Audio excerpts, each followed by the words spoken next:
సావిత్రిబాయి పూలే గారి విగ్రహాలను మరి అసెంబ్లీలో పెట్టాలని చెప్పేసి శాంతి దీక్ష చేపట్టినటువంటి ఓబీసీ సెంట్రల్ కమిటీ తరఫున చేస్తున్నటువంటి ఈ దీక్ష మరి 9 తారీఖున ఉండే మేమంతా కూడా ప్రిపరేషన్ అయినాం. కానీ అసెంబ్లీ 8 తారీఖు నుంచి అసెంబ్లీ జరుగుతున్న సందర్భంగా మాకు 7 తారీఖు పర్మిషన్ ఇచ్చింది కాబట్టి 7 తారీఖున పెద్ద ఎత్తున మరి సంఘ సేవకురాలు మరి సమసమాజ స్థాపనకు కృషి చేసినటువంటి వారు ఆదర్శ దంపతులు,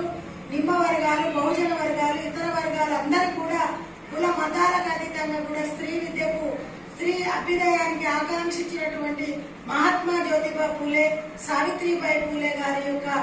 ఆశయాలను కొనసాగిస్తున్నటువంటి మా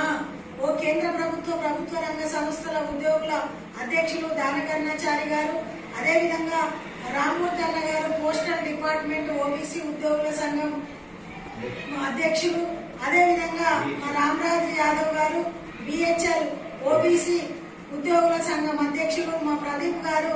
మరి ఇన్సూరెన్స్ డిపార్ట్మెంట్ లో పనిచేస్తూ రిటైర్ అయినా కూడా వారి యొక్క ఆశయాలను కొనసాగిస్తూ ఉన్నారు. వారందరూ ఈ రోజు మద్దతు ఇచ్చినందుకు వారందరికీ కూడా ధన్యవాదాలు. అందరికీ ఒకటే విజ్ఞప్తి చేస్తా ఉన్నాను, ప్రజా సంఘాలు, బీసీ సంఘాలు, కుల సంఘాలు పెద్ద ఎత్తున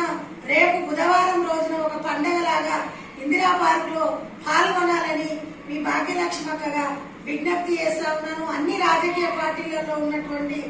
అందరూ కూడా అంటే మహాత్మా జ్యోతిరావు పూలే, సావిత్రిబాయి పూలే ఆశయాలను కొనసాగిస్తున్నటువంటి కుల మతాలకు అతీతంగా మరి బహుజన సంఘాలు, దళిత సంఘాలు, ఆదివాసీ సంఘాలు, గిరిజన సంఘాలు, బీసీ సంఘాలు,